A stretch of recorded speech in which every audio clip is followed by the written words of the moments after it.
वक्त के एडमिनिस्ट्रेशन को बेहतर करने के लिए और करप्शन को ख़त्म करने के लिए, लूट को ख़त्म करने के लिए लाया गया है। ये भी बहुत बड़ा धोखा है, बहुत बड़ा झूठ है। इसमें ऐसी कौन सी चीज़ है जिससे वक्त के एडमिनिस्ट्रेशन को बेहतर बनाने में मदद मिलती है? क्या मुसलमान वक्फ बोर्ड के मेंबर्स की जगह नॉन मुस्लिम मेंबर्स आने से एडमिनिस्ट्रेशन बेहतर होता है? पहले ऑक्यूपाई करने वालों को और कब्जा करने वालों को जो सजाएं दी जाती थी, अब सजाएं कम की गई। तो सजा बढ़ाने से करप्शन खत्म होगा या सजा कम करने से करप्शन खत्म होगा? ये जो एक्ट है ये वक्फ के एडमिनिस्ट्रेशन को बेहतर करने के लिए और करप्शन को खत्म करने के लिए, लूट को खत्म करने के लिए लाया गया है। ये भी बहुत बड़ा धोखा है, बहुत बड़ा झूठ है। इस एक्ट में एक सिंगल आर्टिकल भी ऐसा नहीं है, एक सिंगल पॉइंट भी ऐसा नहीं है जिससे एडमिनिस्ट्रेशन को बेहतर बनाने में मदद मिलती है। तो मैं समझता हूं कि आप लोगों को, मीडिया को भी ये सवाल पूछना चाहिए किरण रिजिजू से और गवर्नमेंट के दीगर लोगों से कि इसमें ऐसी कौन सी चीज है जिससे वक्फ के एडमिनिस्ट्रेशन को बेहतर बनाने में मदद मिलती है? क्या मुसलमान वक्फ बोर्ड के मेंबर्स की जगह नॉन मुस्लिम मेंबर्स आने से एडमिनिस्ट्रेशन बेहतर होता है? क्या गवर्नमेंट अपॉइंटेड जो एक्सक्लूसिव वक्फ ऑफिसर है उसको हटाकर कलेक्टर के हवाले करने से करप्शन खत्म होता है?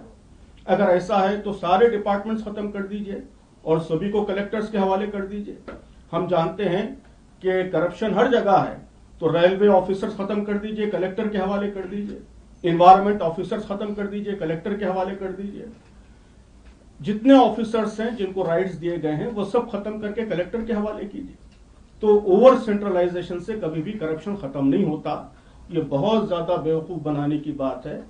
करप्शन डिसेंट्रलाइजेशन से खत्म होता है। जब आप एक्सक्लूसिव ऑफिसर्स रखेंगे जिनके जरिए मॉनिटरिंग होगी तो उससे करप्शन खत्म होगा। इस गवर्नमेंट ने बिल्कुल उल्टा काम किया है कि बजाय और डिसेंट्रलाइज करने के और पावरफुल वक्फ ऑफिसर्स लाने के, उन्होंने वक्फ ऑफिसर को खत्म करके कलेक्टर के पास पावर्स शिफ्ट किए हैं। सजाएं कम करने से क्या करप्शन खत्म होता है?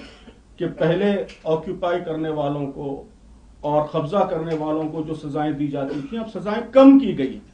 तो सजा बढ़ाने से करप्शन खत्म होगा या सजा कम करने से करप्शन खत्म होगा? तो बात जो कही जा रही है, एक्ट उसके बिल्कुल उल्टा है, बिल्कुल रिवर्स है।